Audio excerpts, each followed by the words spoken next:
Welcome back to another episode of Excuse My Grandma. It's Kim and my co-host, Grandma Gail. How you doing after Thanksgiving? Well, I'm sort of feeling like a little bit of a turkey. We ate a lot. Mm-hmm. My pants were a little tight. You were right. You can't wear tight pants on Thanksgiving. Oh, yeah. But you know what? Can I just say one thing? Everyone's like saying how full they are and whatever. Like, I didn't eat. Like, I eat more on other days of the week. I feel like I ate less because it was like. No, but didn't you eat? Well, maybe you didn't eat the desserts. I had the. Yeah, but I feel like I always have dessert. Oh, I don't ever have dessert. So no, I thought it was delicious. Actually, I must say this was we went out to the Hamptons, and the weather was glorious up north. So where we are, so it was a beautiful, beautiful day. It was about close to 50.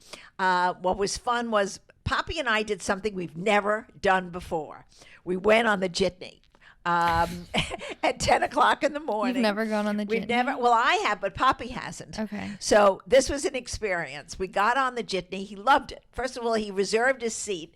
So he sat in the third seat. This is like so giving me simple life. You're I'm telling you, we made friends on the jitney. Okay. And he had a conversation for 2.5 hours with another family. Oh, I didn't know that. That's so nice. And then, of course, sitting behind me happened to have been someone you went to high school with. Yeah. He was a nice young man. Yeah. And he was so sweet. And so we had like a holiday party on the bus. Oh, wow. Before we got there, we were spreading good cheer. That's nice. And we got, of course, we got to the stop. There was no traffic because I think everybody went before. Yeah. They all went out either on Tuesday or Wednesday. And so we went Thursday morning, and it was so easy. Mm-hmm. And then I watched everybody cook.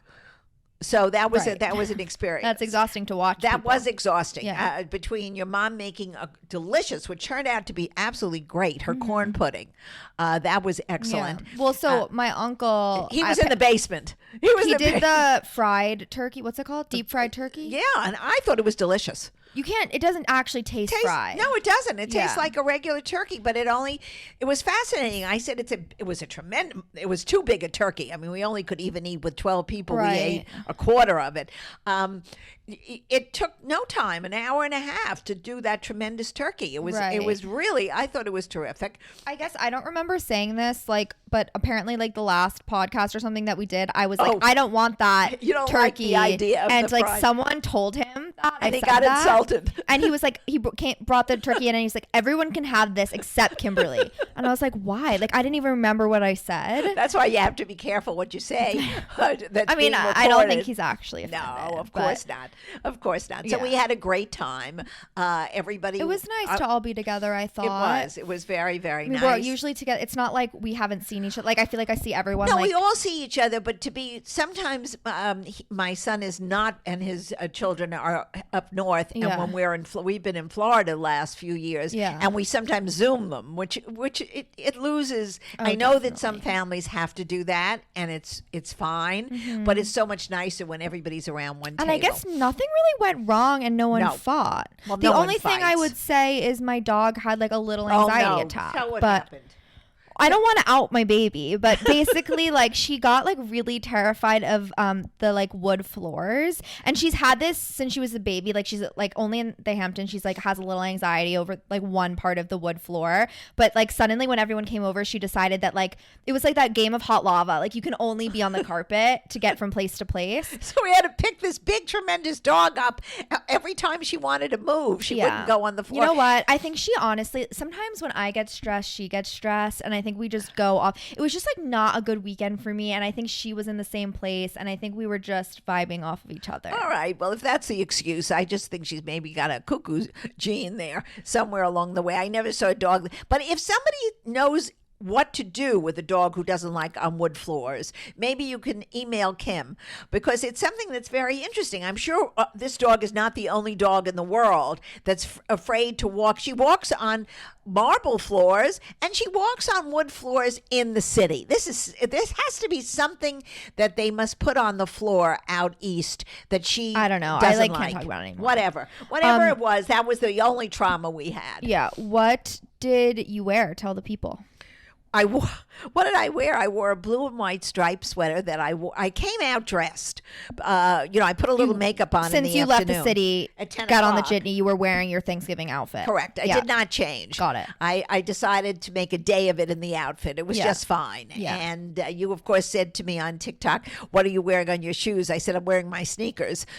We didn't really dress. We dressed casually. Yeah, I mean, Everybody I was just hanging casual. out at the house, but you helped me pick out an outfit. I just wore like a red or maroon. It was pretty. It was turtleneck. festive with little pockets, and it looked cute. Yeah, which I've had for years from Club Monaco, but it was like a good color for Thanksgiving. And I think what's happening is everything old is looking good again. I've got sweaters now that I put on sometimes for you. Are always filming me all over the place, and people want to know where I got those sweaters.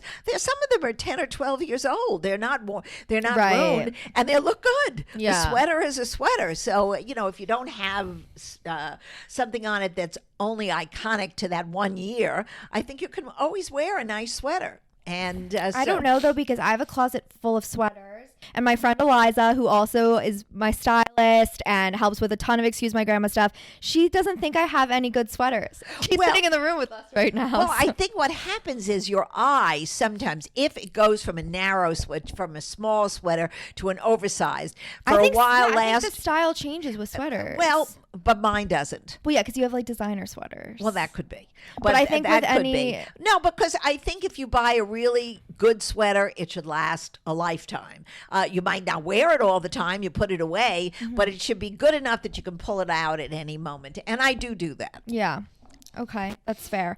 I want to talk about our dating topic related to holidays, Thanksgiving, whatever. Do you think that what you can text someone you're seeing happy holidays, happy Thanksgiving, if it's only been 1 or 2 dates? I don't think that's necessary. I first of all, 1 or 2 dates is like nothing. So it's really just a hello and goodbye date. If you're dating a month or so, or even maybe, and really dating, I don't mean 2 dates or 3 dates, but if you've really been seeing each other for a month or two and you really like each other, but for some reason you're going to your family, he's going to his family, I think it would be nice to shoot over a text in the morning or pick up the phone and call. I mean, you do have phones, and like you're what- always yeah. on them.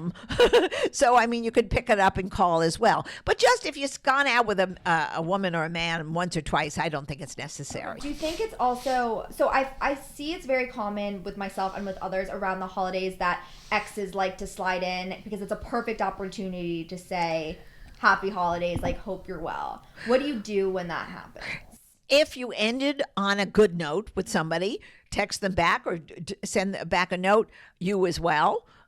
Because you don't wish anyone to have a bad holiday or a bad life, if unless somebody stole money from you or hit you over the head, God forbid. Be pleasant. That would be the deal breaker if somebody hit you. Well, not whatever. But I mean, if you parted on nice terms, if you did not part on pleasant terms, I don't see any, and he or she reaches out, I don't see any reason to answer. There's no point to it. I think I could not just not answer. Okay, well, you're a better person than I am. No, over is over. Right. Over is over. Once something is finished, there's no point rehashing something. A second act is not going to happen.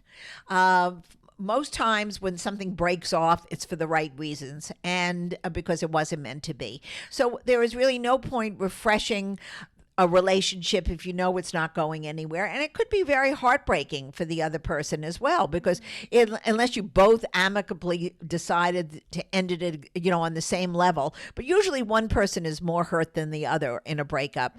And why renew it? Why open old wounds? It's better off left alone. Holidays times are very difficult. Any other things you're looking forward to?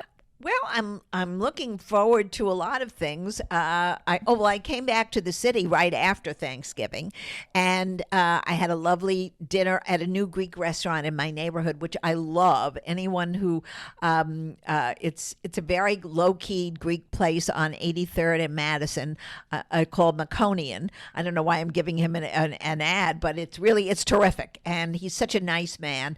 And Poppy, who normally doesn't, I always says I can't eat garlic. I can't have onions. I can't have this. He had the lamb shank with risotto. He said it was the best dinner he ever had, and I'm sure it had garlic and onions in it Right, and he completely. claims he doesn't And he eat claims it was those perfect. things. Yeah. But it was delicious, and we had really a nice weekend in the city. It was I thought lovely. the city felt really empty. Yeah, well, I like it like that.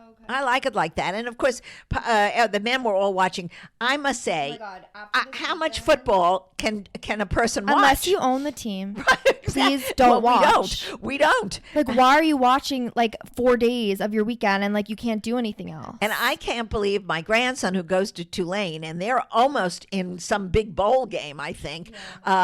He wasn't. I'm watching the Tulane game now. Yeah, Mom was too. And I'm starting to laugh. I was thinking to myself, I'm out of college 50 or 60 years, and now I'm watching a thing, and he went to a different game. But he was watching it. My brother was like, "Could you watch Housewives 4 nights in a row?" Well, and I was that's true. like, That's the same thing. "Yeah, I actually could." Right, So I so- guess it. I mean, I think I would get sick of it though.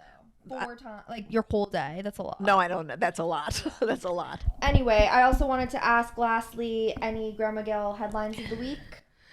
The headlines, of the week have been the same headlines since October 7th. So, I must say that every morning, Poppy and I get up early and we watch I-24 News, which is the Israeli channel, and we watch it, and with bated breath, we cannot believe what's been going on, and we just wish that all the hostages get out safely, and I also wish the Palestinians return to some normalcy. I mean, I'm not, Hamas is Hamas, where nobody wants them to exist after this war, but there are many wonderful Palestinians, and they deserve a good life too, and hopefully when this scourge is finally over, we'll have a 2-state solution perhaps, and but I can't even go that far. Right now, it's all about getting the young people and the old people out and safely. Just give the other thing that I'm going to say, and then I'm going to drop this subject.